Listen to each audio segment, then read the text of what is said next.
요한복음을 쓴 목적은 뭐라고 그랬죠? 요한복음을 쓴 목적을 한마디로 얘기하면 뭐라고 그랬죠? 네, 생명을 얻게입니다. 생명을 얻게. 영생을 얻게. 네, 영생, 생명. 이게 키워드입니다. 요한복음에. 물론 여러 키워드가 있지만 가장 중요한 것은 생명을 얻게 하기 위하여 썼다라는 목적이 분명하게 밝히고 있어요. 분명하게. 자, 그런 생명을 얻는다는 것을 초점에 맞춰서 요한복음을 쭉 읽어야 돼.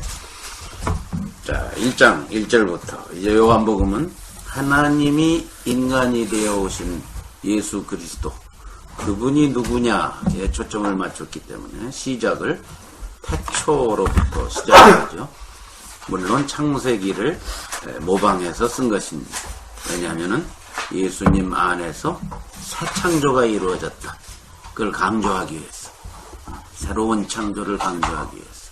그래서 그게 뭐 중요하지는 않지만 예수님이 처음 일주일을 어떻게 지내셨느냐.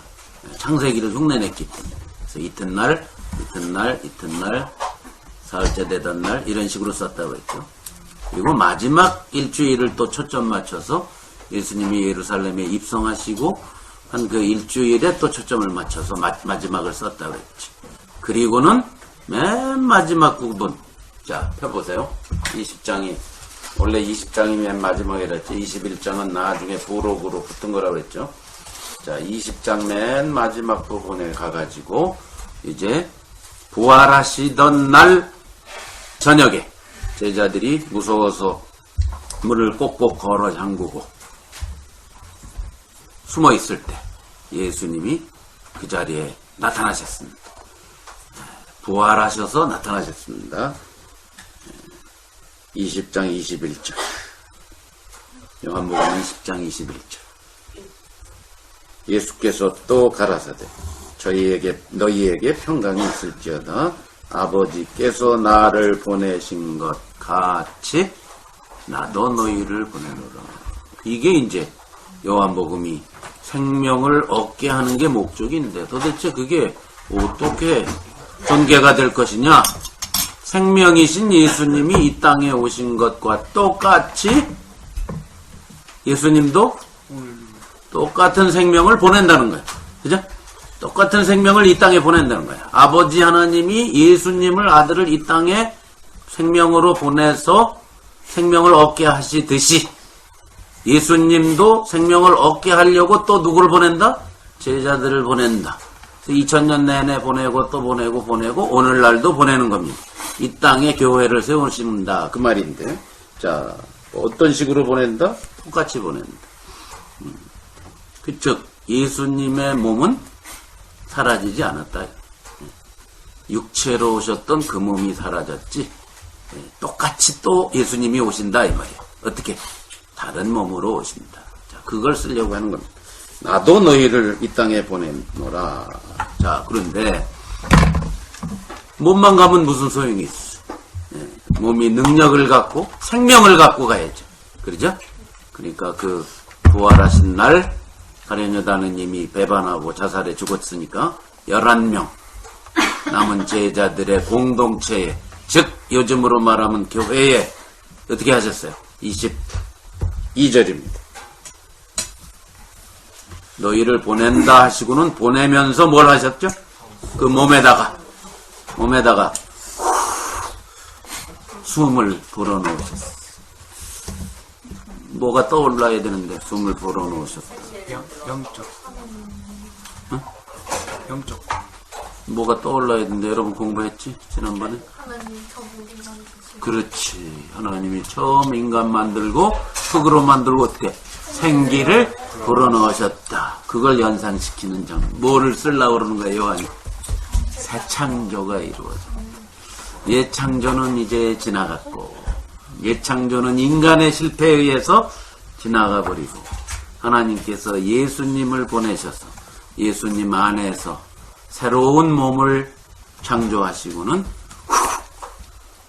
숨을 불어넣으셨다. 생기를 불어넣으셨다. 새 창조가 이루어졌다. 이제 새 창조가 이루어진 교회를 통해서 아버지께서 예수님 보내듯이 교회를 이 땅에 보내가지고 하나님의 목적을 이루어 가겠다. 그걸 쓴 게 요한복음이다. 새 창조. 그래서 태초에 말씀이 계시니라. 이렇게 시작하는 거예요. 그리고 그 태초에 말씀이 계셨던 그 말씀이신 예수님이 원래 창조도 하셨다. 그죠? 지으신 것이 하나라도 그가 없이는 된 것이 없다. 예수님이 원래 창조자셨는데 이제 그 창조 말고 이제 새로운 창조를 하는 얘기. 그게 요한복음의 이야기다. 그 말이에요. 그래서 성령을 주신 거예요. 교회에 주신 거예요. 교회에 성령이 와서 하나님의 목적을 이루기 시작하신 거예요. 개개인에게 성령이 역사하셔서 능력을 베푸신 역사는 구약 성경에도 많아요. 그러니까 개개인이 뭐 능력을 얻어서 성령을 받아서 뭐 어쩌고 저쩌고 하는 걸 오늘날 강조해버리면 그건 구약의 삼손도 그랬고 기드온도 그랬고 사울왕도 그랬고 많은 사람이 성령의 능력으로 하나님의 역사를 이뤘었어요. 구약에도. 그런데 예수님이 뭘 또 보내요? 이미 오셨던 성령이니까. 자, 그것은 뭐예요? 구약에선 전혀 일어나지 않았던 완전한 새로운 일을 위해서 오셨다. 뭡니까? 교회에 오셔서 교회를 통해서 예수님과 똑같이, 자, 지난번에 우리가 살펴봤듯이 어떤 일을 하리라? 요한복음 14장에서 여러분 성령이 오시면 더 큰 일을 하리라. 더 큰 일. 예수님의 몸은 제한적인 몸이지만 성령이 오셔서 교회에 거하시면 무제한으로 역사하실 수 있다. 동시다발적으로. 그 얘기예요. 더 큰 일을 하리라. 그게 요한복음이 얘기하고자 하는 내용입니다. 자, 그래서 1장 1절에 태초에 말씀이 계시니라. 이 말씀이 하나님과 함께 계셨는데 그 말씀은 또 뭐예요? 하나님이시라. 자, 예수님이 곧 누구시다? 하나님이시라로 시작하는 거예요. 아까 너 누가 받았니? 그 파수 때. 동준이가 받았어? 승현이가 받았어? 승현이가 받았어? 한국 사람이라고 반가워서 만났더니 파수대 주고 갔다며. 미국에서 한국 사람 만나서 승현이가 반갑다 했더니 여호와의 증이야.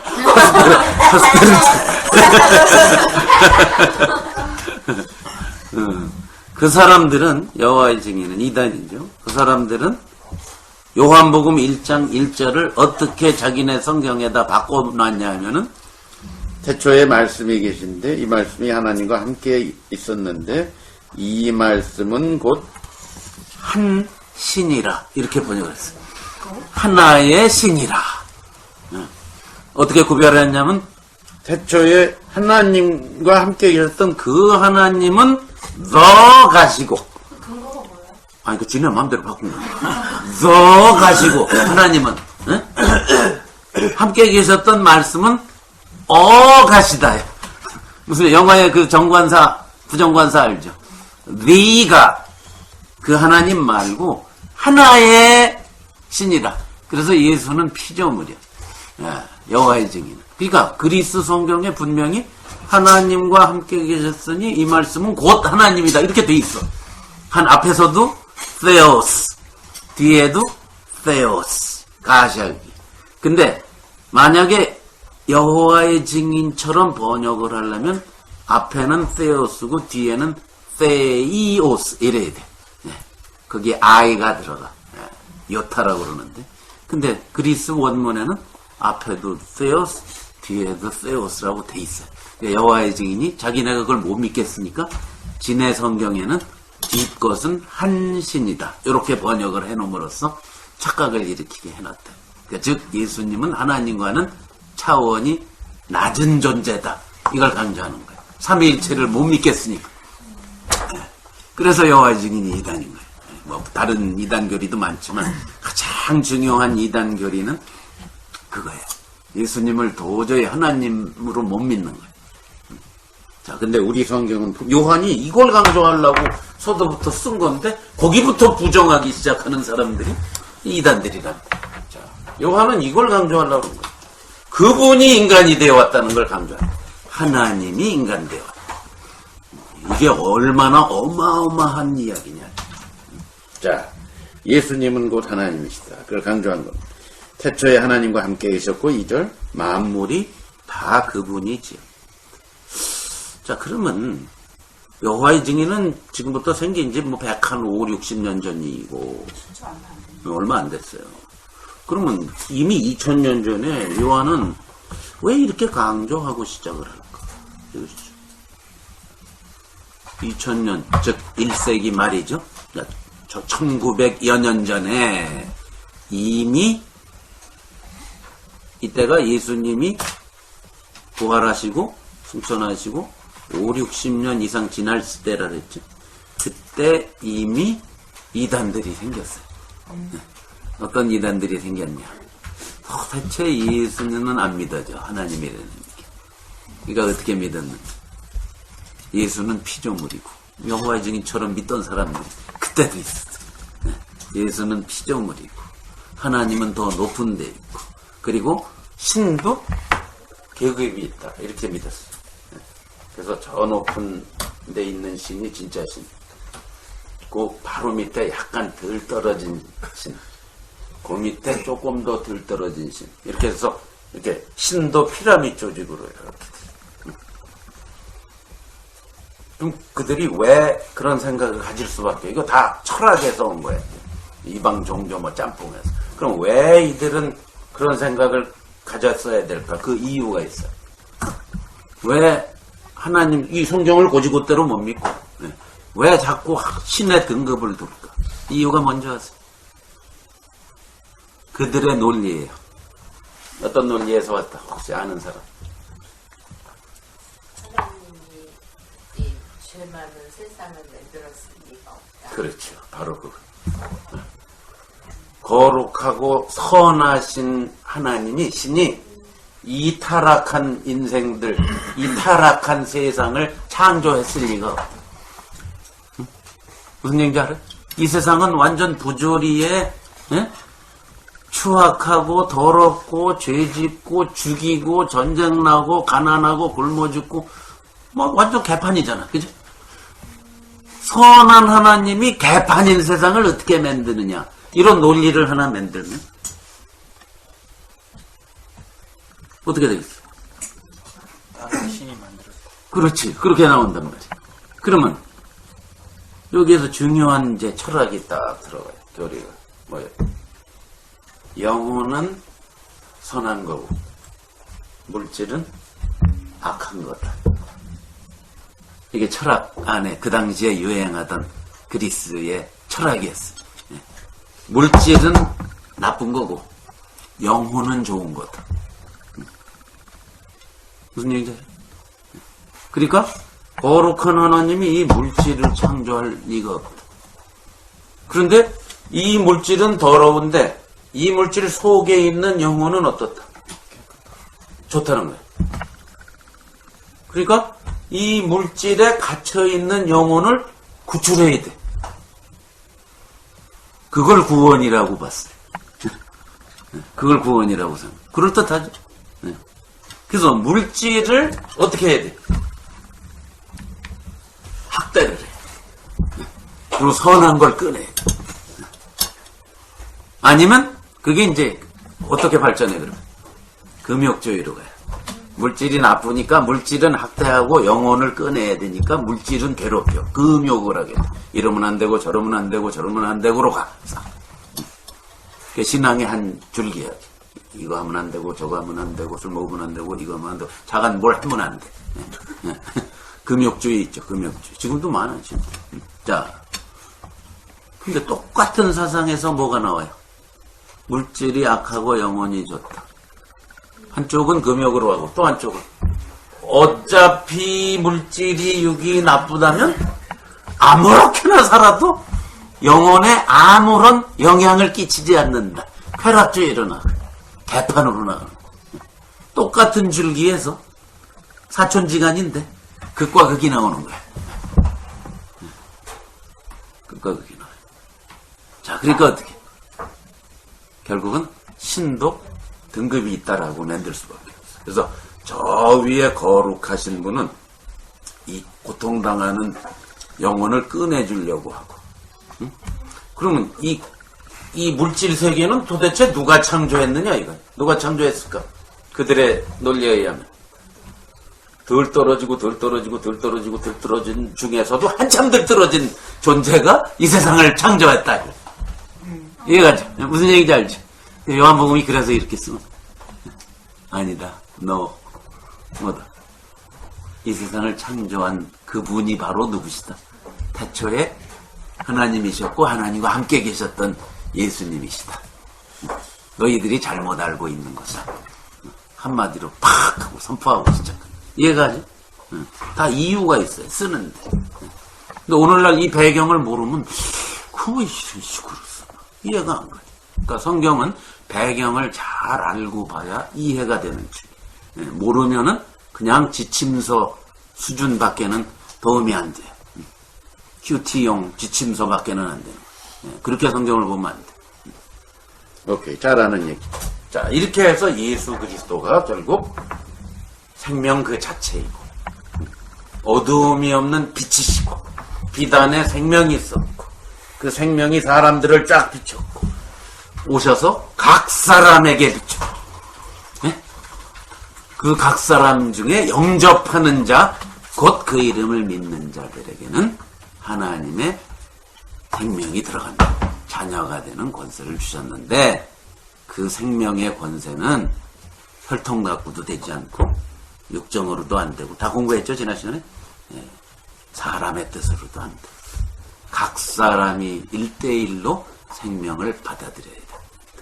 기독교 가정에서 태어나도 안 되고, 여기 있는 부산에서 온 대학생 8명, 지수를 포함해서 9명, 다 부모님이 먼저 예수 믿고 교회를, 주님을 열심히 사랑하고 그 속에서 태어나서 날 때부터 교회를 다녔죠. 그죠? 그거 갖고는 안 되고, 그 말이에요. 혈통 갖고 안 돼. 육정은 뭐라고 그랬죠? 다시 복습입니다. 육정은. 지금 1장 12절, 13절, 거기 하는 거예요. 13절. 예, 전통, 율법, 제도, 예배, 뭐 이런 거 따라간다고 되는 게 아니고. 아셨죠? 뭐 찬양팀에서 찬양한다고 되는 것도 아니고. 그 다음에 사람의 뜻. 뭐라 그랬죠? 사람의 뜻은 외부적인 힘, 강압적인 거, 이렇게 들 몰아서 사람을 들 몰아갖고 만들어 보려고 하는 거. 신앙 교육을 통해서 사람을 만들어 보려고 하는 거. 그거 갖고는 안 된다 이 말이야. 지금 요한이 얘기하고 있는 게 그거다. 오직 어떻게 돼야 된다? 하나님께로서 난 자들. DNA의 문제다. 관계성의 문제. 위로부터 태어나기 전에는 아무것도 도움 안 됩니다. 1대1로 만나야 돼. 살아계신 하나님의 생명을. 자, 그걸 강조합니다. 자, 그걸 하시려고 14절에 그거 하시려고 그 생명의 전이 생명을 하나님 생명을 그대로 받을 수 있는 통로가 되게 해주시기 위해서 하나님이신 예수님이 뭐가 되었다? 육신이 되어 오셨다. 그게 14절. 그분이 아버지의 독생자고 영광이 가득해. 은혜와 진리가, 즉 하나님이 가득하셨다. 여기에 우리 가운데 거하셨다. 그게 성막이 되셨다. 그 뜻이겠죠? 2장에 가면 성전된 자기 육체, 그런 표현도 써. 예수님이 성막도 되시고 성전도 되시려고 오셨다. 구약 성경의 성막, 성전 뭐 하는 데입니까? 하나님이 이 땅에 사람들하고 같이 사시는 곳. 이제 그게 아니고 그게 누구다? 그 장소 말고 이제 누구다? 예수님이시다. 그리고 예수님 올라가신 다음에 또 다른 몸 누구다? 교회다. 이렇게 해서 완성이 되는 거예요. 하나님의 목적의 완성이 그렇게 되는 거예요. 그러면서 20장에 아까 성령을 받으라. 그 몸에 생명이 들어가면서 끝나는 거예요. 이 땅에 교회가 세워지는 것이 새 창조의 역사다. 그리고 요한복음을 끝내는 얼마나 논리적입니까? 하나님 머리를 당해낼 재간이 없어. 자, 이 예수님에 대해서 먼저 와가지고 외친 사람이 있었는데 그것이 15절에 요한이다. 침례 요한, 세례 요한. 요한복음을 쓴 요한이 아닙니다. 요한이란 이름은 흔한 이름이었어요. 지금 미국 사람 존 아주 흔하지. 그 당시에 무지 흔한 이름. 자, 이 요한은 침례 요한입니다. 먼저 와서 예수님을 증거하기 시작한 사람. 그러면서 18절까지가 서론입니다. 네? 서론. 요한이 쓴 거예요. 먼저 요한복음을 전개하기 전에 머릿말을 쓴 거예요. 서론을 18절까지. 율법은 모세로 말미암아 주신 것이지만 은혜와 진리는 17절입니다. 예수 그리스도로 말미암아. 구약과 신약을 구별해놨어요. 구약이 필요 없다 그 말이 아니에요. 율법이 절대 필요 없는 거 아니에요. 오늘날 잘못 알고 있는 사람들이 많아요. 바울의 편지, 갈라디아서, 로마서를 오해해가지고, 물론 마틴 루터도 그런 사람 중에 하나입니다. 바로 얘기하면서도 오해를 많이 한 사람이에요. 그 사람이 캐톨릭의 그 율법주의, 의식주의에 하도 당하고 본인이 예수님도 모르고 산 것이 너무나 한에 맺혀서 갈라디아서, 로마서만 강조하면서 믿음으로 의롭게 된다는 얘기만 드립다 하는 바람에 오늘날 개신교가 믿음으로 의롭게 되는 얘기만 드립다 하다가 끝나. 하나님의 목적도 망각해버리고 다. 그건 지극히 일부지. 우선 존 켈빈도 마찬가지지만 그런 교리에 우리가 휘둘리면 안 돼. 켈빈이나 루터나 훌륭한 사람들입니다. 캐톨릭을 상대로 바로 가르쳐주기 위해서 애를 많이 썼는데 그래서 인간인지라 한계가 있지. 적당히 반밖에 못 깨달으니까 그것만 딜이 강조함으로써 오늘날 아직도 그것만 강조하는 사람들이 많아요. 믿음으로 이렇게 된다. 그러니까 오늘 죽어도 천국 간다. 구원의 확신. 뭐 맨날 이런 소리만 하다가 끝나는 거죠. 율법은 이제 지나갔다. 지나간 게 아니에요. 율법이라는 게 하나님이 율법을 지켜서 구원받으라고 주신 게 아니에요. 애초에. 이미 하나님을 아는 사람들이 율법을 지키면 행복하다라고 그래서 주신 거예요. 율법은 결코 나쁜 게 아니에요. 그러니까 오늘날 복음주의자들이 잘못 알고 있는 사람은 율법을 마치 원수 대하듯이 율법, 그거는 옛날 얘기. 필요 없어. 그거 아니에요. 그럼 뭐 필요 없는 걸 하나님이 왜 주셨겠어? 율법으로는 죄 깨달으라고 주신 거야. 꼭 그거 아니야. 물론 율법으로 죄를 깨닫긴 하지만 그럼 구약 성경에 살던 사람들은 평생 율법 갖고 살았는데 그렇죠? 필요했어요. 뭐가 필요해요? 율법을 잘 지킨다고 하나님이 구원하는 건 아니지만 이미 하나님을 잘 아는 사람은 율법을 지키는 자체가 뭐예요? 굉장히 행복한 거예요. 뭐예요?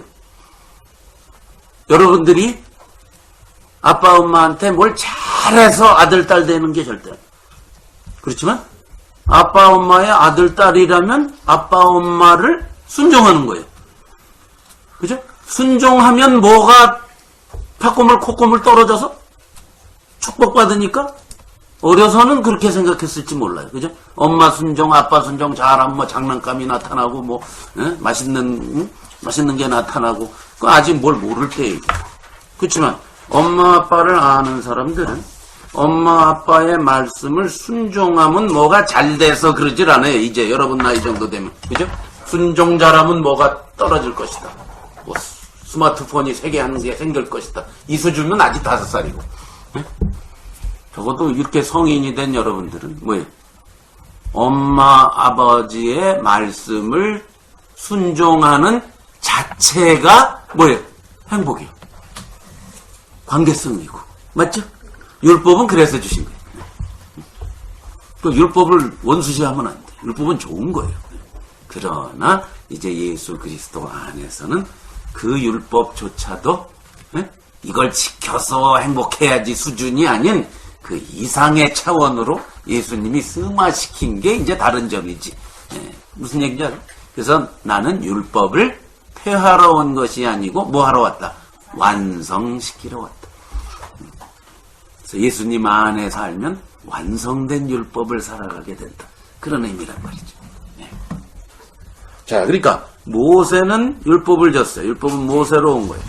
좋은 거예요. 그렇지만 예수님이 와서 그 이상의 차원인 하늘의 차원을 살 수 있게 된 새 창조를 시작하셨다. 그걸 강조하면서 요한복음을 시작하는 거래요.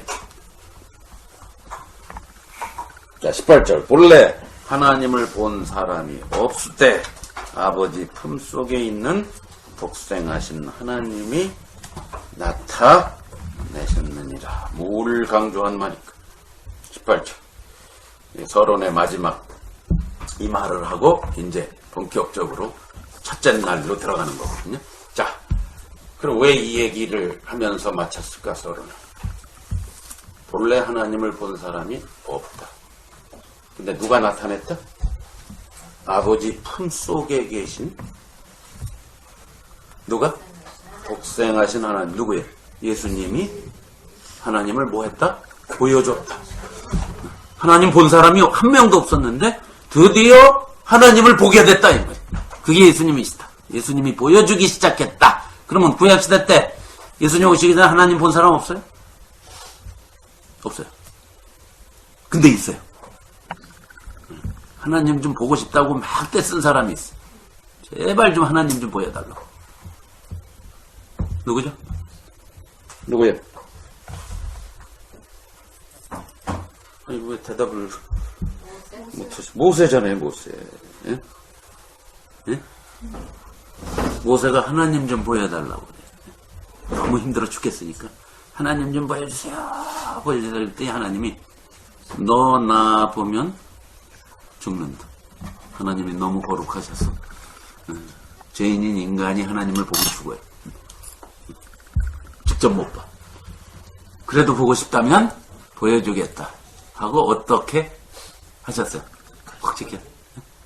아니 그거 말고 그거 나중 얘기해. 지금 가시떨기보다 나중 얘기. 가시떨기에서는 음성만 들었지 불만 보고. 하나님 보여주겠다 하고 어떻게 했어? 내가 지나갈 텐데 너는 뒷모습밖에 못 본다. 정면 보면 죽는다. 그래서 뒷모습만 살짝 보고 끝났어. 그 역사상 유일하게 하나님을 본 사람이야. 쉽게 말하면 하나님 뒤통수 본 거야. 봤다고 그랬어요. 그렇지만 그게 하나님은 아니지. 그렇죠? 하나님이 어떤 상징물로 나타나신 거죠. 하나님이 뭐 물체야? 아니죠. 본 사람이 없단 말이야.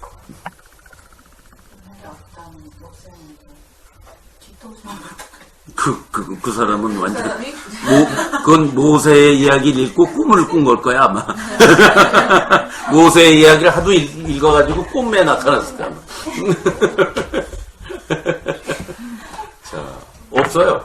하나님을 직접 만난 사람이 한 명도 없다. 그런데 이제는 어떻게 됐다? 누구를 통해서? 예수님이 하나님이 신 예수님이 직접 나타나셔서 계시하셔서 다 드러냈기 때문에 이제는 하나님을 누구나 볼 수 있다. 그게 예수님이다. 예수님은 하나님을 보여주러 계시하러 오신 분이다. 이러고 드디어 이제 예수님 얘기를 시작하는 거예요. 19절부터. 그분이 오셨다는 거예요. 무슨 일이 벌어졌느냐? 요한이 먼저 왔다. 그래서 예수님에 대하여 얘기를 하기 시작할 때 사람들이 혹시 네가 메시아 아니냐? 그리스도 아니냐? 그랬더니 아니다. 선지자냐? 아니다. 계속 아니다. 겸손한 요한의 모습으로 시작. 나는 광야에 외치는 자의 소리, 이사야가 예언한 예비하러 온 자다. 이거 이제 요한이 나타난 걸 이야기하고 내 뒤에 오시는 그분이 진짜다 하고는 29절에 이제 이튿날 첫째 날엔 그런 일이 있었고 그 다음 날엔 무슨 일이 있었느냐. 요한이 예수님께서 자기한테로 오는 걸 딱 보고 하나님의 계시가 임했어요. 가르쳐 주셨어요. 뭐라고 할까요? 세상 죄를 지고 가는 하나님의 어린 양과 같은 분이다. 어린 양이 구약시대 때 뭐예요? 어디서 제일 먼저 나오지? 어린 양. 출애굽할 때 애굽에서 10번째 재앙 뭐예요? 애굽의 장자들을 다 죽일 때 하나님께서 이스라엘 사람들은 하나님 백성은 어떻게 하면 살아요? 장자가 양을 잡아서 피를 문에다가 발라. 양이 죽어야 돼. 누굴 위해서? 이스라엘 백성 장자를 위해서. 그래서 그 장자를 위해서 양을 잡아서 피를 문에다가 바르면은 죽음의 천사가 애굽의 장자 죽이러 다닐 때 피가 발라 있는 집은 넘어갔다. 패스 오버했다. 그래서 그걸 6월절이라고 그래. 넘어갔다. 월담했다. 넘어갔다. 6월절. 자, 그때 등장하는 거예요. 어린 양. 어린 양. 그러니까 예수님이 어떻게 왜 오셨나를 암시하고 있죠. 지금. 자, 왜 오셨다? 살리러 오셨다.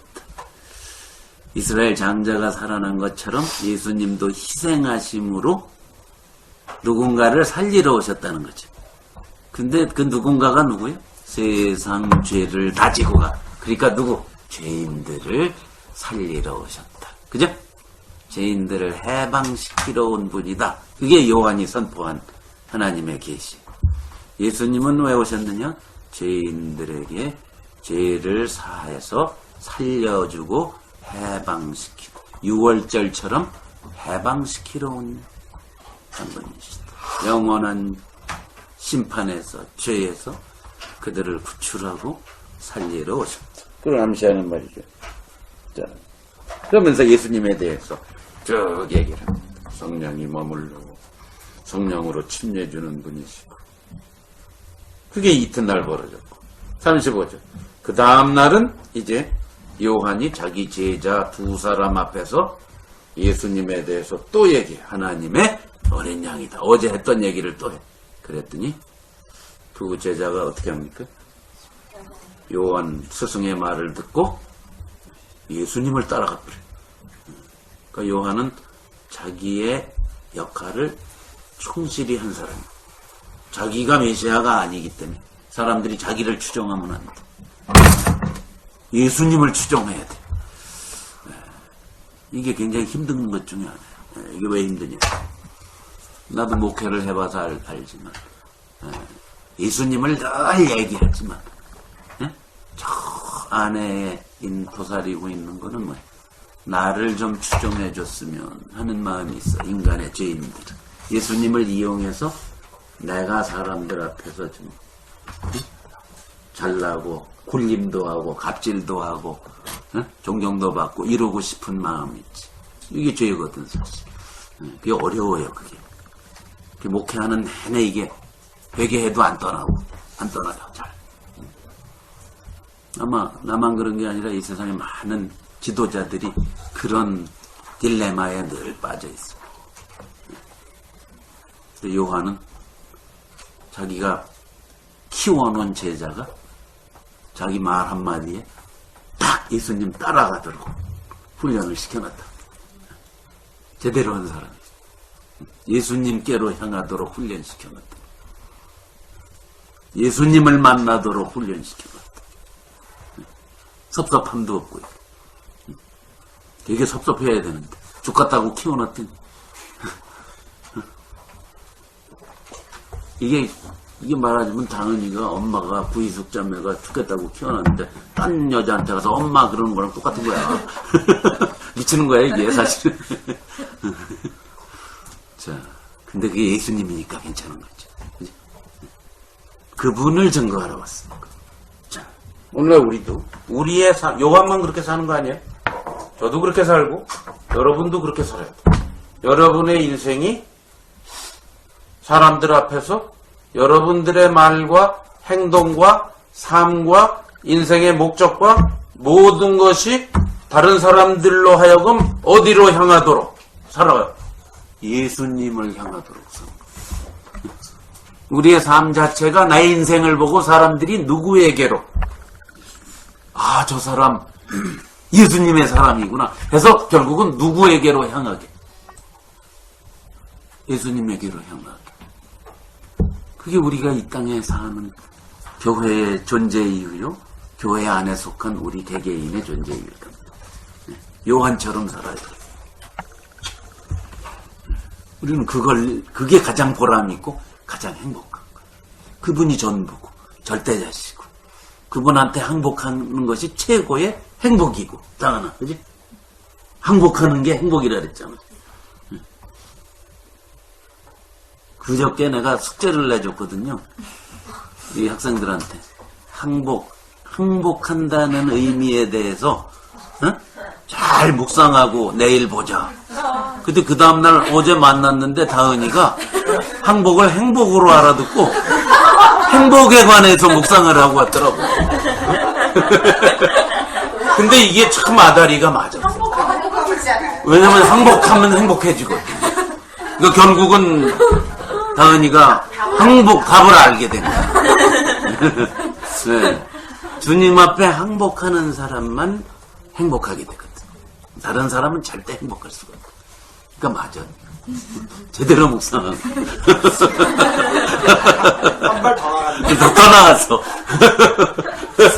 숙제 내준 사람보다 한 발 앞서갔어. 자, 그겁니다. 진정한 행복. 그러니까 요한은 그걸 알았던 사람. 자기에게로 초점 맞추게 사람들을 인도하지 않고 예수에게 초점 맞추고 인도했다. 그러니까 얼른 따라갔다. 두 사람. 그 사람 중에 하나가 누구라 했죠? 안드레라 40차례. 어디 계십니까? 이거 다 살펴봤습니다. 어디 계십니까? 무엇을 구하느냐? 어디 계십니까? 와보라. 그리고 계신 데 가서 함께 거했다. 거했다는 메노 라는 말이 요한복음의 핵심 키 동사라고 그랬죠. 함께 산다.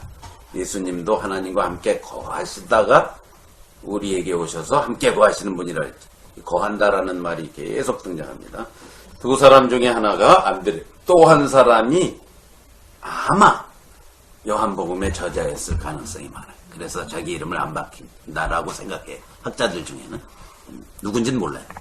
근데 아마 요한복음의 저자일 것이다. 나중에 이름을 안 밝히고 예수께서 사랑하시는 제자 이렇게만 밝히고 아마 이 사람이 그 사람이었을 가능성이.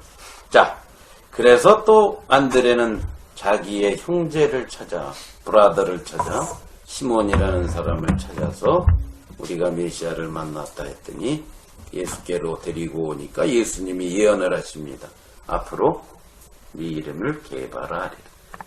시몬이라는 이름에서 게바는 히브리 말, 유대 나라 말로 게바고 그걸 번역해서 그리스 말이 뭐죠? 베드로예요. 베드로, 게바 똑같은 말이에요. 자, 지금 한 명씩 예수님의 제자가 되는 과정을 그리고 있는 거예요. 예수님 오셔서 이제. 그 다음엔 또 누가? 이튿날에는 43절. 빌립이라는 사람을 만나서 나를 좇으라. 나와 함께 살려야 돼.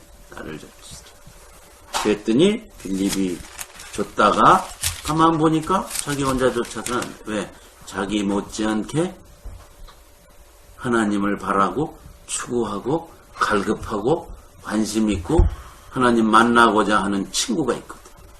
그게 누구죠? 나다나엘이라는 사람.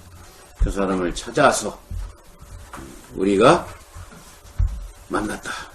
율법에 기록한 바로 그 사람 만났다. 선지자 만났다. 그랬더니 나다나엘이 뭐라 그러죠? 뭐라 그러죠? 45절. 만났다 그랬더니 46절. 예수님이 내가 만났다. 선지자 만났다. 그랬더니 금방 반응이 뭐냐면 나사렛에서 뭐가 나오느냐? 뭐가 선한 것이 나오느냐? 왜 이렇게 말했다 그랬죠? 그 당시 나사렛은 갈릴리에 있는 조그만 마을입니다. 지도에도 안 나오는 그 당시. 자, 갈릴리는 같은 유대인이 살지만 예루살렘과 유대 땅에 사는 남방 유대에 사는 유대인들이 북쪽에 사는 갈릴리에 사는 유대인들을 어떻게 따랐어요? 업신여겼어요. 갈릴리 출신 그러면 아휴 이렇게 여김을 받는 사람들이었어요. 왜? 저기는 수도권이고 요즘은 뭐 서울, 부산 그렇지만 옛날에 내가 한국에 살 땐 부산 그러면 아 촌이다 이렇게 생각해요. 그래서 우리 아내는 아직도 부산 그러면 시골 자 갈릴리는 멸시받는 땅. 그런데 같은 갈릴리에서도 또 깡촌이야. 나사렛. 멸시받는 주제에 또 나사렛 산다면 어휴 너 거기 출신이야? 이런다는 거야. 그런데 지금 메시아 선지자쯤 되는 분이 나타났다고 빌립이 흥분해서 얘기하는데 어디 출신이야? 나사렛. 나사렛에서 무슨 선한 것이 나와? 그건 구약 성경 어디에도 나사렛이라는 지명이 안 나와. 그 정도로 깡촌. 나도 그런 데서 태어났지만 충청북도, 계산군, 불정면, 목도리 전기도 없었으니까 전기라는 걸 본 적이 없으니까 난 5살 때 처음 전기라는 걸 봤으니까. 촛불에 살았어요? 그렇죠. 등잔불 촛불에서. 언제 불 들어왔어요? 그 마을에 불 들어온 게 제가 초등학교 아마 5학년 때인가? 나는 이제 서울로 이제 갔지만, 그렇죠. 한 60년대 중반인가 들어왔어. 잠깐, 전기도 없는 깡촌에. 버스도 하루에 한 대 들어오고 뭐 이랬는데. 장 맞으면 버스가 안 와. 왜냐면 버스가 내를 건너야 되는데 강이 돼버리니까 물이 많아서 한 사흘 동안 버스도 못 다녀. 장마가 지면. 그런 데서 태어나. 나사렛 같은 데죠. 저 지금 그런 시츄에이션. 그러니까 나다나엘이 논리적으로 말이야. 메시아가, 선지자가 나사렛에서 나온다. 웃기지 마. 그랬더니 빌립이 참 훌륭한 게 뭐야. 빌립. 우리도 전도할 때 되도 않는 논리로 설명하려고 막 하다가 괜히 싸움박질만 하고 다시는 안 만나고 그럴 수가 있어요. 그러니까 빌립이 야 인마 그래도 나사렛에서 좋은 거 나올 수 있어. 그래 봐야 이론이 안 통해. 그랬더니 뭐해? 그냥 와서 봐. 예수님을 와서 만나봐라. 우린 예수님에게 소개하는 삶을 살아야 돼. 예수님. 뭘 잘 설명하고 말 잘하고 논리적이고 그렇다 그러고 사람이 나를 통해서 예수님을 가까이 하는 게 아니라는 말이지. 내 삶 자체. 우리가 요즘 그 와봐 하면요. 우리는 지금 여기를 와보라고 그리고 와봐야 되고 우리가 잘해야 되겠다. 그렇죠. 바로 그거. 그러니까 빌립이라는 사람의 말빨이 있는 거야. 빌립이 와보라 그러니까 와보자. 아니 그 말이 아니라 빌립은 와보라 했을 때 거기 예수님이 계셨죠. 네. 그러니까는 와본 사람이 볼 대상이 되잖아. 그렇지. 예수님이랑 예, 그렇지. 있었는데 지금 우리는 와봐 우리가 예수님. 그렇지. 교회가 예수님처럼 살아야지. 그러니까 우리 몫이 크다고. 그렇죠. 우리 몫이 클 뿐 아니라 또 뭐예요? 그 사람에게 신뢰를 주는 사람이 되지. 빌립처럼. 둘 다 돼. 신뢰가 있고 또 신뢰가 있는 사람 따라갔는데 뭐가 있어야지. 아무것도 없어. 곤란하다 이거지. 그저 데리고 와서 뭐 금 몇 돈 주고 이런 요즘 주로 그러는데 한국에 전도 대축제할 때 1등은 뭐 금 몇 돈 차 줘요 요새는. 요전에 서울에 김삼만 목사교회 명성교회가 자동차 줬더라고. 전도왕은 차를 줬더라고.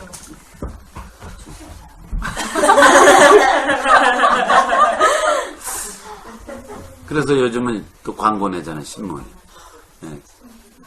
전도 대축제 할 때 3시간만 가서 앉아 있으면은 3만 원. 알바 구함. 점심도 제공. 이렇게 그 뭐예요? 그런 사람 그냥 내가 데리고 간다고요? 아니, 자기가 장로고 집사고 그래도 교회에서 끝발이 있는데 한 명도 교회를 못 데리고 가, 1년에. 그러면 안 되잖아. 그러니까 알바라도 이렇게 시켜서 전도해온 것처럼 꾸며서 한 5사람 이렇게 데리고 별짓 다 해요. 그런 거 말고, 우리의 삶이, 제가 늘 얘기하죠. 물어보게 살아. 사람들이 나에게 예수님에 관해서 물어보도록 살아라. 평생 살았는데 아무도 안 물어봐, 나한테. 그런 문제가 있는 거야. 아무도 궁금해하지 않아. 내 인생을 보고 넌 왜 그렇게 사니? 네가 믿는 하나님은 도대체 어떻길래 너는 그렇게 사니? 이렇게 좀 물어봐야 되는데 50년 교회를 다녔는데 아무도 안 물어보면 문제가 있는 거야. 자, 나다나엘이 따라왔어요. 따라오니까 예수님께서 뭐라 그러죠?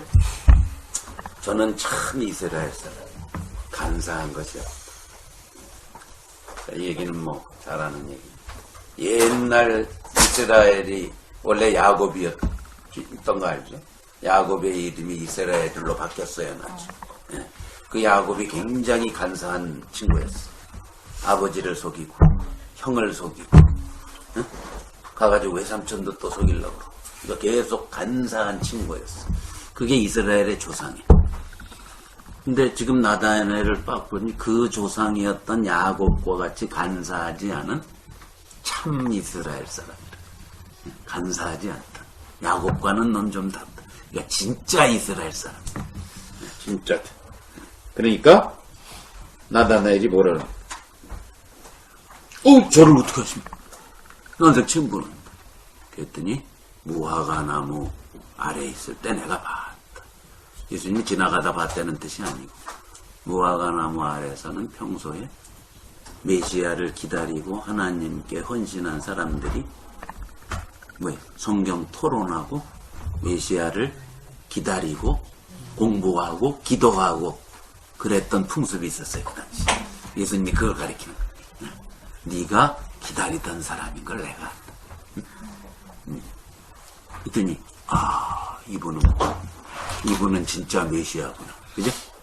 나를 알아봤어. 얼마나 기뻤을까. 그래서 한 고백이에요. 자, 49절. 나다나엘이 대답하여 가로되 뭐라 그러죠? 당신은 하나님의 아들이시오. 이스라엘의 임금, 다윗 왕같이 오는 메시아입니다. 그런 뜻이죠. 이스라엘의 임금으로 오시는 분이군요. 다윗의 대를 이어서 오셔서 메시아로 우리 이스라엘을 구출하러 오셨군요. 라고 고백한 거예요. 자기가 그동안 기다리던 그분이구나. 라고 고백한 거예요.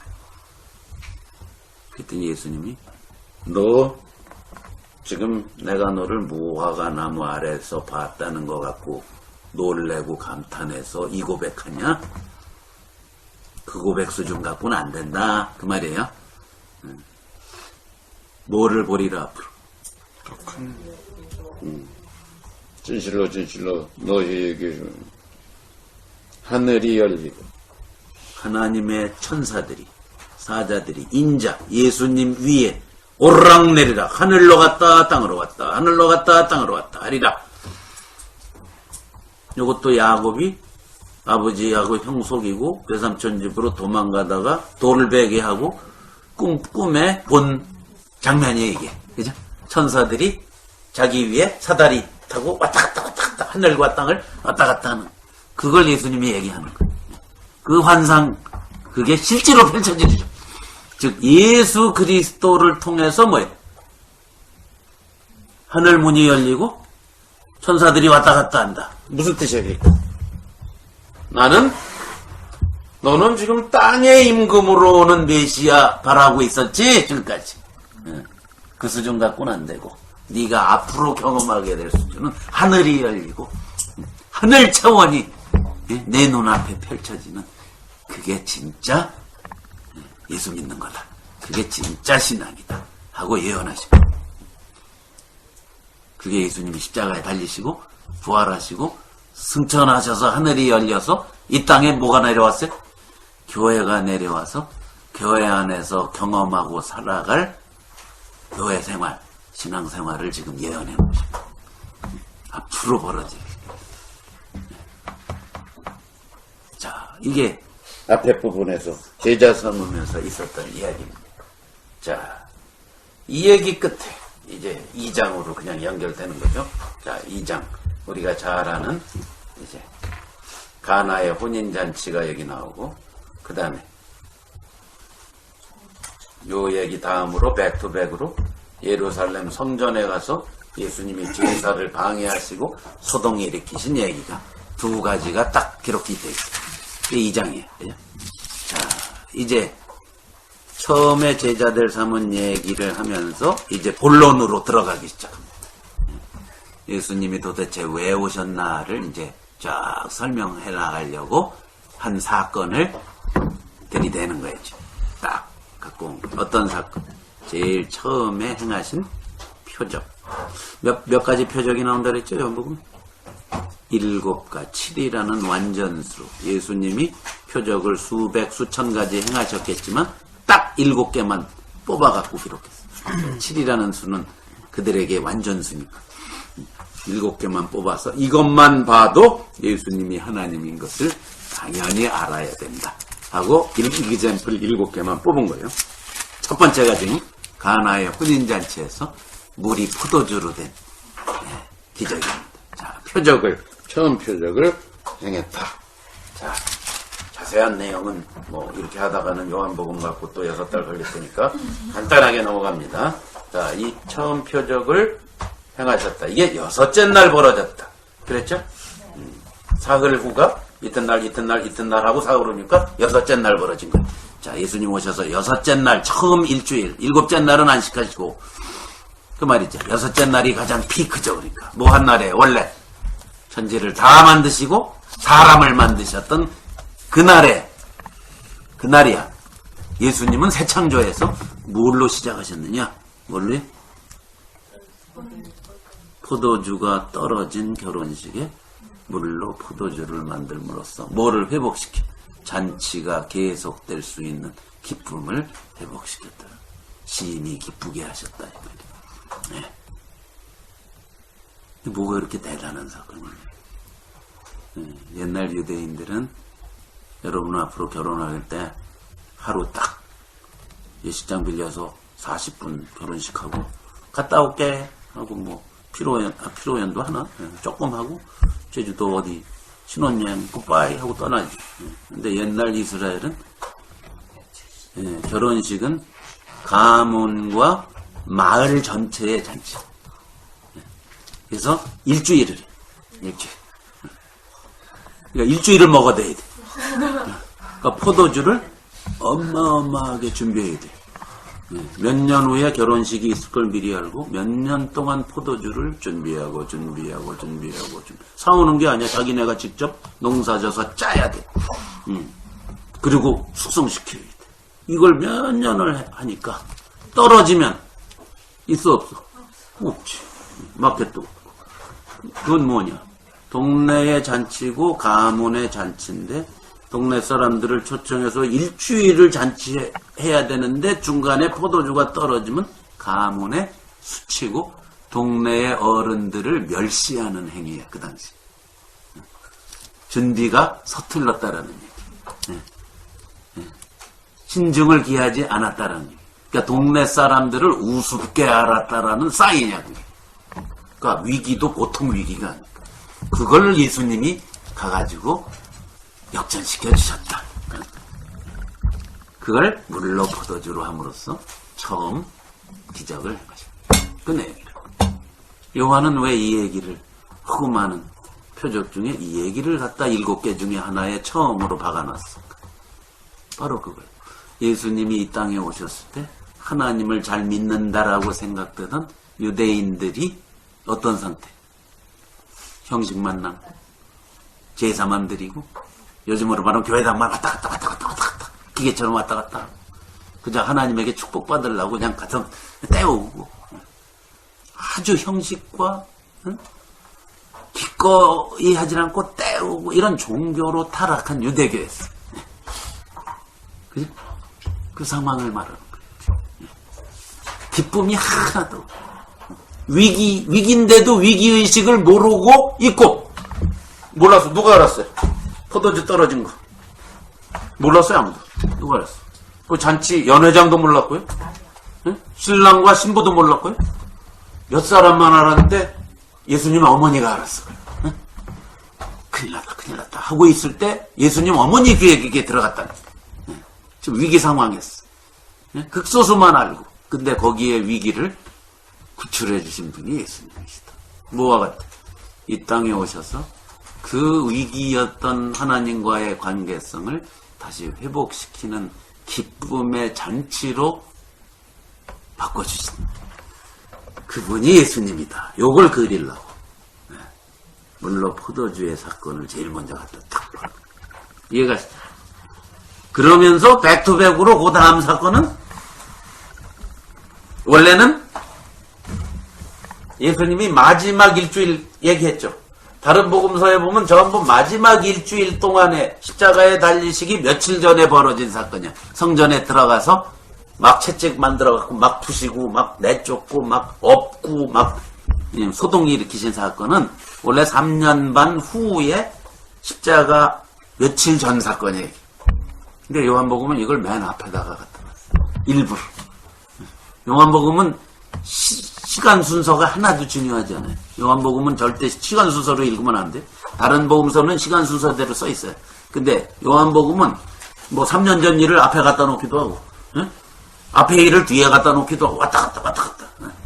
요한은 자기가 얘기하려고 하는 바가 있는 거지, 무슨 연대순으로 기록한 게 아닙니다. 그걸 오해하고 읽으면 안 됩니다.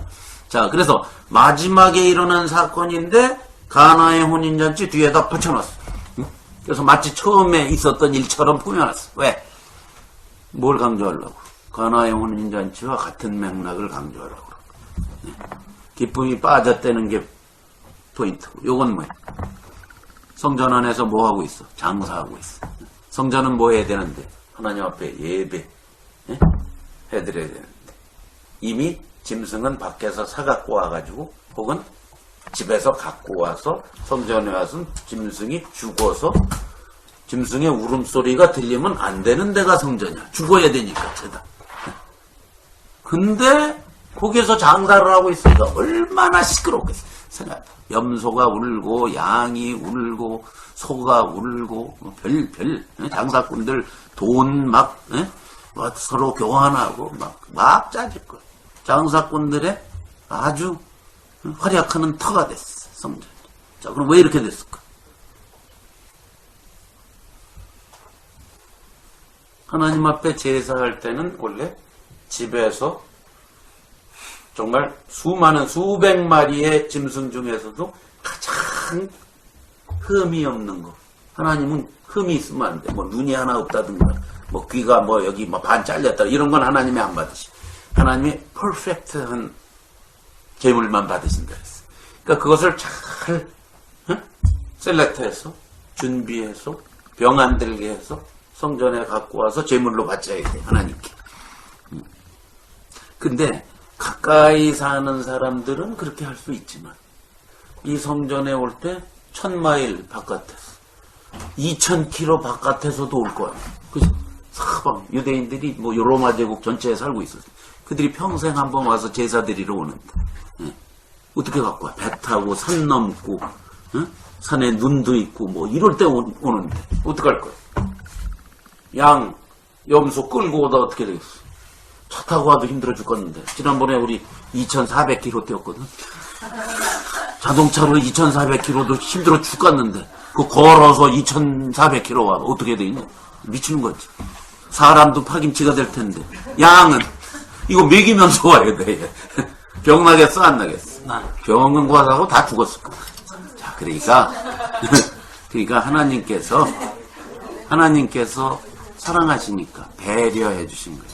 그럴 경우에는 돈을 갖고 와서 예루살렘에 와서 시장에서 깨끗한 양이나 소나 이런 걸 사가지고 바쳐도 된다라고 허락해 주셨어. 응? 이해가요? 얼마나 사랑해 배려해. 요걸 이제 악용을 한 거야. 어떻게 악용을 했어? 시장이 한 100m, 200m 저기 성전역이 있고 그러면 괜찮아. 근데 이것도 불편해 죽겠어. 거기서 사갖고 끌고 오는 것. 이거 어떻게? 아예 성전 안에다가. 그래서 어떻게? 요거 여기서 사갖고 여기다 받쳐. 얼마나 쉬워. 뭐 걸어가고 자시고 할 필요도 없어. 여기서 사서 한 3m 여기다 받치면 얼마나 편리해. 하나님께서 배려해서 사랑으로 배려해서 허락해 준 걸 악용을 해서 지 편한 대로 이용을 한 거예요. 이제 더구나 이게 흠이 있는지 뭐가 있는지 누가 판정을 해줘야 될 거예요. 누가 판정합니까? 제사장이 판정을 해요. 합격 도장을 찍어줘야 돼. 얘는 제물로 바치기에 합당함 하고 판정관이 있어. 제사장들이 그거를 해. 그러면 꼭 무슨 일이 벌어질까? 뒷거래가 있게. 아무리 퍼펙트한 걸 갖고 와도 제사장이 도장 안 찍으면 안 돼. 이거 어떻게 되겠어? 조기서 사야만 찍어줘. 무슨 얘기인지 알아? 그러니까 그런 사람들이 성전 안에 다 들어와 있는 거야. 니네들 잘 모르지? 우리가 중학교, 고등학교 다닐 때 미술 선생님들이 그 짓을 많이 했어. 학교 앞에 있는 특정한 문방구에서 미술 도구를 사야만 됐어. 딴 문방구에서 하면 안 되고. 미술 선생하고 묵계가 이루어진 거야. 뒷동거리가. 정가도 꼭 포진 정가 아니면 안 돼. 맞아요. 꼭 그런 거 있죠. 예, 예. 그러니까 선생들하고 짜는 거야. 그 인간이 꼭 그 짓을 하거든. 근데 그 짓을 하는 거야. 그러니까 성전 안에 막 송아지 돌아다니고, 뭐, 양이 돌아다니고, 막 개판이고. 그 다음에 여기 보면 돈 바꾸는 거 있죠. 이건 또 뭐냐. 하나님의 백성은 성전세를 냈어야 됐어요. 예? 성전세. 그런데 그 성전세는 꼭 어느 나라 돈으로 내야 돼. 이스라엘 돈으로만 받아. 왜? 로마 돈은 부정탄다고 생각해. 로마는 우상 섬기는 나라고 로마의 동전에는 시저가 신이다 이렇게 써있어. 그러니까 하나님의 백성이 로마 황제가 신이다라고 박아놓은 돈을 하나님한테 갖다 바칠 수는 없다 이래. 그러니까 이스라엘 돈으로 바꿔 바쳐야 돼. 그러니까 또 환전소가 또 성전 안에 들어와 있어. 밖에서 해야 될 걸 안에다 환전소를 잘 마치 공항에 환전소 있듯이 요즘. 자, 이런 일이 벌어지고 있어요. 신성한 성전. 예수님이 거길 들어가셔서 이따위 제사는 하나님이 안 받으신다 하고 난동을 피우신다. 그 사건이에요. 자, 뭘 말할까? 왜 요한은 이 얘기를 뒷얘기를 앞에다가 박아놨을까?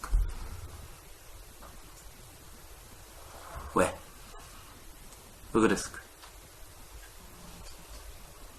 그 당시 유대교가 바로 하나님 앞에서 마음은 멀고 뭐만 형식만 빼오려고 하는 제사만 드리면 되는 거 아니야.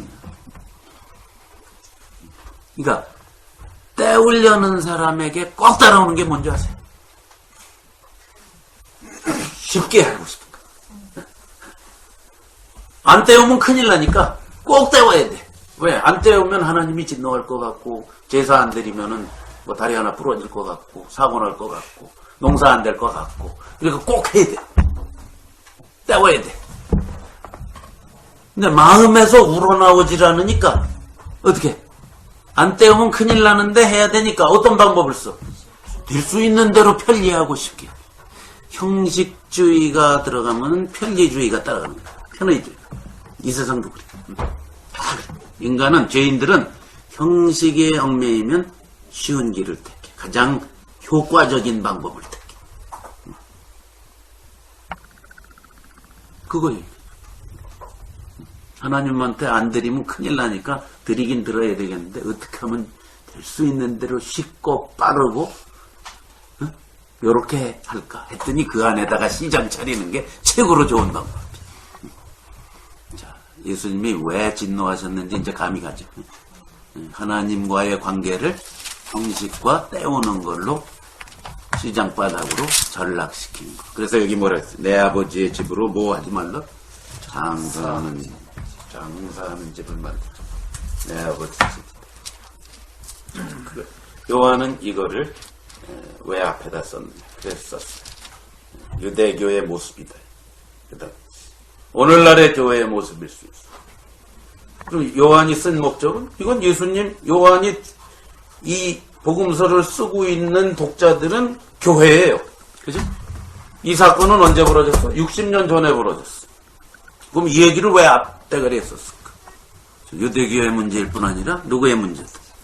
교회도 또 시간이 지나니까 이렇게 돼버렸다. 형식과 조직과 제도와 뭐와 편하게 막 해나가고 이렇게 하면은 예수 잘 믿는 거 하는 걸 만들어내는 거야. 성수주의라고 새벽 기도하고 뭐하고 이런 거 만들어놔. 그것만 하면은 그거 떼우면은 하나님 기뻐하신다. 이렇게 되는 거야. 그 1세기 말의 교회가 그 모양이었다. 옛날 유대교랑 비슷한 교회가 돼버렸어. 그때 쓴 게 요한복음이다. 이해가시죠? 네. 그래서 예수님이 뭐라고 그러냐면 막 소동을 일으키니까 사람들이 뭐라 그래? 18절 2장 18절 내가 이런 일을 행하니 무슨 표적을 그저 표적만 보려고 증거 증 내놔라. 너 이런 일 할 수 있는 자격증 있냐? 자격증. 표적 내놔라. 그러면 내가 그런 짓 해도 봐줄게. 이거지.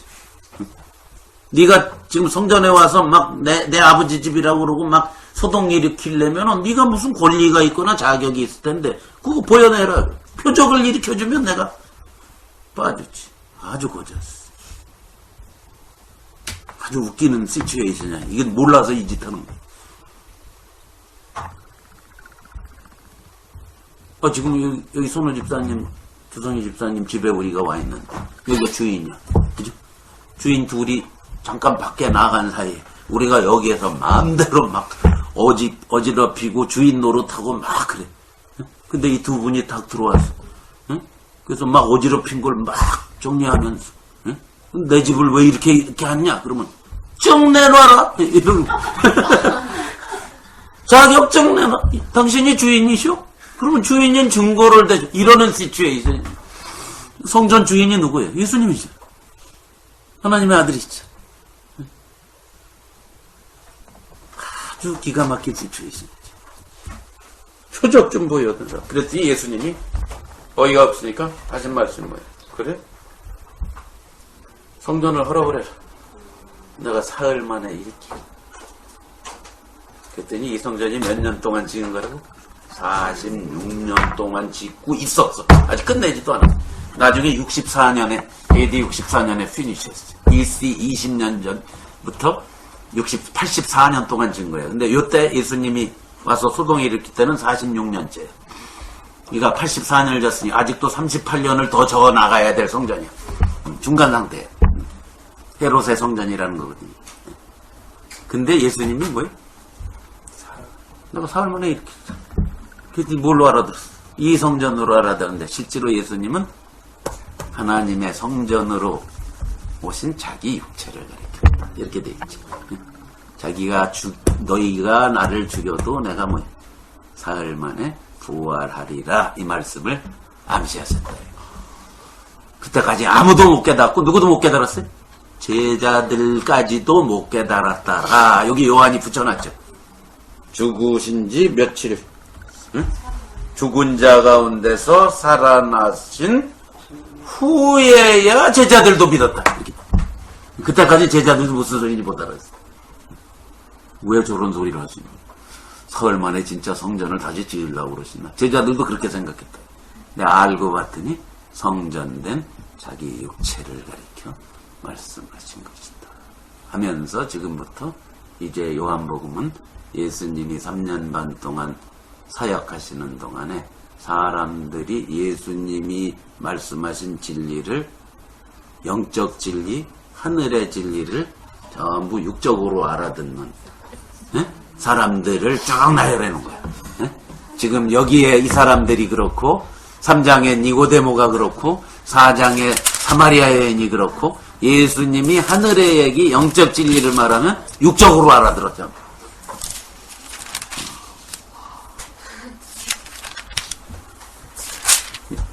내가 여기서 한 얘기는 민지하고 동준이하고 지수만 알아들었는데 여러분이 지방방송 딴 거 하다가 가르쳐주지 마. 중요한 거예요. 여기 셋만 알아들었어.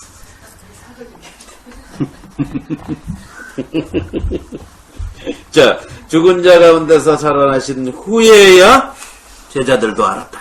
그러니까 제자들도 헤맸어. 그러니까 요한복음 내내 헤매고 있어. 영적 진리를 못 알았어. 그러다가 나중에 13장부터 보면은 이제 그들만 놓고, 제자들만 놓고 아주 핵심적인 진리를 마지막으로 돌아가시기 전날 하신 얘기가 요한복음의 클라이막스예요. 오케이. 자, 23절입니다. 6월절에 예수께서 예루살렘에 계시니 많은 사람이 그 행하시는 표적을 보고, 표적을 행했다가 많이 행했어요. 이름을 믿었어요. 그들이 믿었어요. 근데 예수는 그 몸을 저희에게 믿지 않았다. 의탁지 않았다. 자, 무슨 말이냐면 그들은 예수님을 믿었지만 예수는 그들을 안 믿었다. 왜? 그들의 마음속에 뭐가 돌아다니고 있나를 알았다. 친히 모든 사람을 아시니 친히 사람의 속에 있는 것을 아셨다. 겉으로 믿었는데 표적행하니까 너무 좋아갖고 믿었는데 그들의 속마음은 진짜 믿는 것이 아니었다. 표적만 좋아한 것이었다. 이게 요한복음의 내용. 3년 반 동안의 결산이 뭐예요? 12장에 이제. 자, 오늘 거기까지만 하고 끝내겠습니다. 3장부터 다음 시간에 12장이 바로 이렇게 시작한 요한복음이 12장에서 끝나는 거예요. 사실 13장부터는 제자들만 놓고 하는 얘기니까. 자, 공중 앞에서 사역이 12장에 끝납니다. 제가 늘 수도 없이 찾아본대요. 36절, 12장. 여기가 이제 마지막입니다. 요한이 쓰고자 하는 결론이에요. 36절 하반절에 보면 예수께서 이 말씀을 하시고 저희를 떠나가서 어떻게 하셨다? 숨으시고 제자들 앞에만 나타나시고 그리고 끌려가세요. 그러니까 여기서 뭐가 다 끝났어. 공중 앞에서의 사역이 다 끝났어. 숨으시기 시작했어. 그리고 요한이 이제 마지막 결론을 해. 3년 반 동안 사역의 결론이 뭔 줄 아냐? 37절이에요. 뭐죠? 이렇게 많은 표적을 저희 앞에서 행하셨으나 뭐예요? 예수님을 믿지 않았다. 이게 3년 반 동안의 결산. 수만 명이 예수님의 표적을, 많은 표적을 봤다 했어요. 자, 우리 하나 아까 봤지? 뭐예요? 물로 포도주만. 조금 이따 나오는 게 뭐예요? 왕의 신하를 고친 얘기가 나와요. 원격 조정, 리모트 컨트롤로 고친 얘기입니다. 그 다음에 오병이어의 기적부터 물 위를 걸으신 얘기. 마지막으로 죽은 나사로를 무덤에서 나흘 만에 시체 썩는 냄새가 나는 사람을 도로 살린 표적까지 7개가 나오고 여기에 대표로 나온 것뿐이고 많이 행하셨다는 거예요. 이렇게 많은 표적을 행하셨으나 결론이 뭐예요? 저를 믿지 아니하니. 이거 뭐예요? 요한이 볼 때 믿는 거는 예수님 보고 감탄하고 따라다니고 그러는 게 믿는 게 아니고 뭐예요? 예수님의 중심을 만나서 영생을 하는 거. 그게 그게 요한이 얘기하고자 하는 거예요. 자, 그것의 시작 부분을 우리가 지금 보고 오늘은 여기서 마쳐야 되지만 이제 3, 예? 예? 그 2장 24절에요. 그 몸을 저에게 의탁지 아니하셨다 이러더니 왜 이렇게 표현했어요? 그건 뭐냐면 예. 이제 나중에 6장 가면 더 분명해지는데 왜? 사람들이 오병이어의 기적을 행했더니 예수님을 붙잡아서 뭘 삼으려고 그래? 임금을 삼으려고 그래. 맨날 해주시옵소서. 이 표적을 하루 종일 해주시옵소서. 그때 예수님이 어떻게 하죠? 도망가 보시죠. 그 얘기. 이 몸을 의탁해버리면 어떻게 돼? 그들에게 이 몸, 예수님 몸뚱아리를 의탁하면 어떻게 해? 다윗처럼 임금님 삼을까? 네? 근데 거기에 사용한 단어가 아주 재밌어. 저희가 믿었으나 하는 똑같은 단어예요. 피스테오. 네? 저희는 믿었지만 예수는 의탁지 않았다. 이렇게 번역했지. 예수는 믿지 않았다. 그 말. 똑같은 단어예요. 피스테오라를 사용했어요. 일부러 요한이. 예수는 그들을 믿지 않았다는 거예요. 그래서 몸을 안 맡겼다는 거예요. 그 내용을 포함한 내용. 다른 단어가 있는데 의탁이라는. 여기에서 믿지 않았다를 그대로 받아서 써버렸어요. 그들이 믿었지만 예수는 안 믿었다. 이렇게 쓰고 있어요. 그런 표현이 많이 네. 요한복음은 그런 표현이 엄청 많아요. 예수님은 마지막 딱 한 번 의탁하신 게 십자가에서 사람들한테 의탁한 게 십자가에서 죽은 거야. 무슨 얘기야? 사람들이 마음대로 예수님을 다룬 건 딱 한 번이야. 십자가에서 끌고 가가지고 죽인 거야. 그 전까지는 예수님을 함부로 다루지 못했어요. 왜? 예수님 데리고 가면 왕 시킬까봐 계속 산으로 가고 바다로 가고 계속 도망다니시고. 사람들을 기쁘게 하고 그들을 만족시키고 그들의 요구 조건을 들어주려고 오신 분이 아니란 말이에요. 그분의 목적을 이루러 오신 분이지.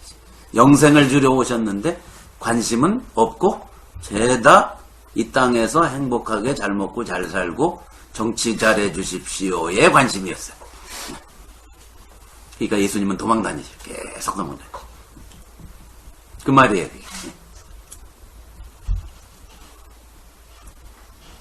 그래서 결론이 12장 37절이 믿지 않았다.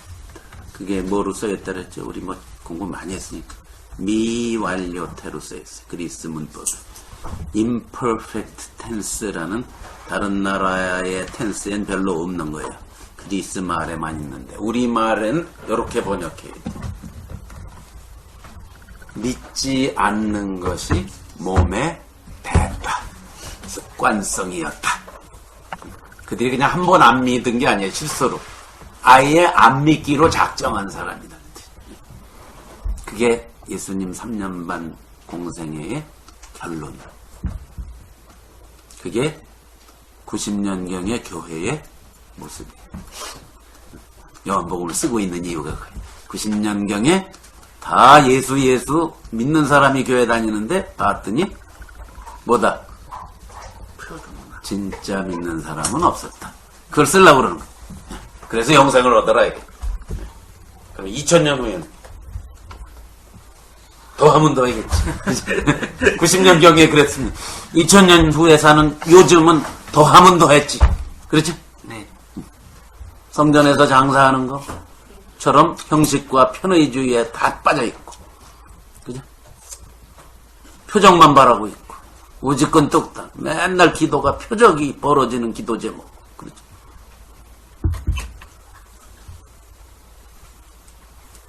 자, 그럼 내가 마지막으로 질문 하나 할게. 표적 좀 보여달라. 네가 무슨 권세로 이런 응? 성전에 와서 막 부시고 막 내쫓고 막 상을 뒤집어 엎고 막 폭력적으로 나가셨어. 예수님. 그 인자하신 분. 너무 화가 나셨어. 자, 그러니까 뭐 네가 이런 일을 행하니 뭘 달라? 증내놔라. 표적 행위. 그래서 예수님이 만약 오케이. 그리고 갑자기 열려라! 그랬더니 지붕이 샥 열리더니, 응? 예수님이 샥한, 응? 몇 킬로를 붕 떴다가, 샥! 불을 막 뒤에 확!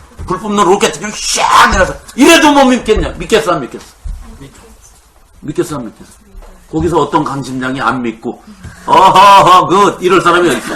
아이고 주여 하고 다 무릎을 꿇었겠지. 그럼 다 믿어.